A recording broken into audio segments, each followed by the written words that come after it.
ഇന്ത്യയുടെ ക്ഷമയെ ദൗർബല്യമായി കണ്ട് ഒളിച്ചിരുന്ന് ആക്രമിക്കാമെന്ന് കരുതുന്ന പാകിസ്ഥാന് സ്വന്തം നാട്ടിലെ പ്രതിരോധ വിദഗ്ധർ തന്നെ ഇപ്പോൾ കർശന മുന്നറിയിപ്പ് നൽകുകയാണ്.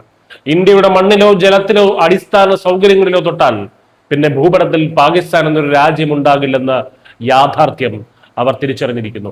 ഇന്ത്യയുടെ ജീവനാഡിയായിട്ടുള്ള അടിസ്ഥാന സൗകര്യങ്ങൾക്ക് നേരെ എന്തെങ്കിലും സൈനിക നീക്കം നടത്തിയാൽ അത് കേവലം ഒരു യുദ്ധമായിരിക്കില്ല, മറിച്ച് പാകിസ്ഥാന്റെ അവസാനമായിരിക്കുമെന്ന് പാക് സൈനിക തന്ത്രജ്ഞർക്കിടയിൽ തന്നെ ഇപ്പോൾ വലിയ ചർച്ചകൾ നടക്കുകയാണ്.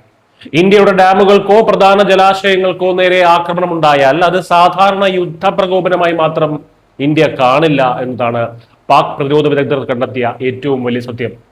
അങ്ങനെ ഒരു നീക്കം പാകിസ്ഥാന്റെ ഭാഗത്തു നിന്നുണ്ടായാൽ പിന്നെ ഇന്ത്യ സംഹാര താണ്ഡവമാടും. നിയന്ത്രണ രേഖയ്ക്ക് അപ്പുറത്ത് കടന്ന് പരമ്പരാഗത യുദ്ധഭൂമികളെ പോലും അപ്രസക്തമാക്കുന്ന അതിശക്തമായ സൈനിക തിരിച്ചടിയായിരിക്കും ന്യൂഡൽഹിയിൽ നിന്നുണ്ടാകുക.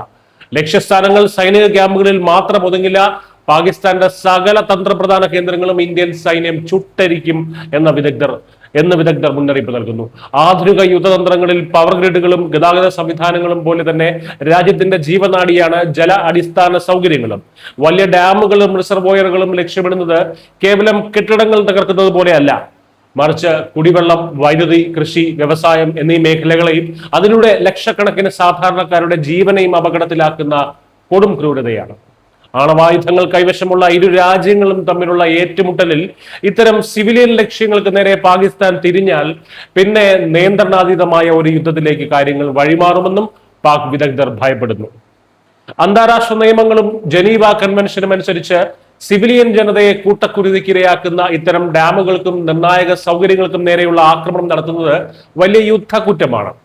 ഈ നിയമങ്ങൾക്ക് പുറമെ ലോകമെമ്പാടും നടക്കുന്ന പുതിയ കാല യുദ്ധങ്ങളുടെ ഗതി വിലയിരുത്തിക്കൊണ്ട് തങ്ങളുടെ അതിർത്തികളെയും രാജ്യത്തെയും സംരക്ഷിക്കാൻ ഇന്ത്യൻ സൈന്യം ഇന്ന് സുസജ്ജമാണ്.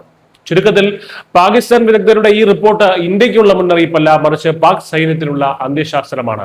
അതിർത്തിയിൽ ഇടയ്ക്കിടെ പ്രകോപനം സൃഷ്ടിക്കുന്നവർ ഒരു കാര്യം മാത്രം ഓർത്താൽ മതി: ഇന്ത്യയുടെ അണക്കെട്ടുകൾക്കും ജലസ്രോതസ്സുകൾക്കും നേരെ ഒരു മിസൈൽ തിരിക്കാൻ പാകിസ്ഥാൻ വെറുതെ ഒന്ന് ചിന്തിച്ചാൽ ആ ചിന്ത അവസാനിക്കുന്നതിന് മുൻപ് ഇന്ത്യൻ സേനയുടെ സംഹാര താണ്ഡവം ഇസ്ലാമാബാദിൽ എത്തിയിരിക്കും. News desk Malayalam.